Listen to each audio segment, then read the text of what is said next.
हिंगोलीच्या औंढा नागनाथच्या असोलामध्ये टोमॅटोला कवडीमोल भाव. शेतकऱ्यांना टोमॅटोचं कॅरेट रस्त्यावर फेकून दिलं. अमरावती कृषी उत्पन्न बाजार समितीमध्ये तुरीला मातीमोल भाव. बाजार समितीमध्ये आवक वाढल्यानं तुरीच्या दरामध्ये मोठी घसरण. शेतकऱ्यांचा उत्पादन खर्चही नेकेना. हिंगोलीमध्ये 1840 शेतकऱ्यांनी बोगस पीक विमा भरल्याचं कृषी विभागाच्या प्राथमिक चौकशीमध्ये उघड. बोगस पीक विमा भरलेल्या सीएससी सेंटरवर निलंबनाची कारवाई होणार. शिरूर तालुक्यामधील पिंपळे जगताप इथं बिबट्याकडून घरामधील अंगणामध्ये बसलेल्या श्वानावर हल्ला करत शिकार. वन विभागानं पिंजरे लावण्याची ग्रामस्थांची मागणी.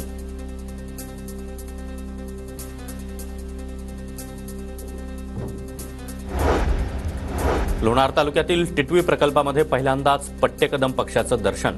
पक्षमित्र सचिन कापुरे आणि मी लोणकर टीम हे या पक्षांचे चित्र आपल्या कॅमेऱ्यात कैद केलं.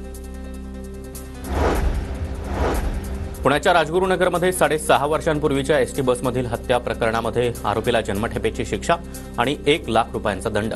खेडमधील 17 आणि जिल्हा न्यायालयानं शिक्षा सुनावली. लातूरच्या उदगीरमध्ये दरोडा टाकणाऱ्या टोळीला पोलिसांकडून अटक. टोळीकडून 21,75,000 रुपयांचा मुद्देमाल जप्त. 6 जणांच्या टोळीमधील 4 जणांना अटक. जळगावच्या वरडामध्ये सुरू असलेल्या पाणीपुरवठा योजना अपूर्णच. 75 लाखाच्या योजनेचं काम बंद पडल्यानं नागरिकांकडून चौकशीची मागणी.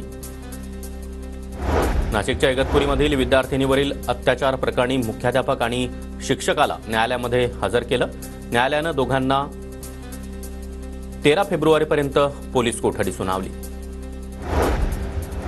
नागपूरमध्ये घरफोडी करून चैनीचं आयुष्य जगणाऱ्या आंतरराज्यीय चोरट्याला अटक.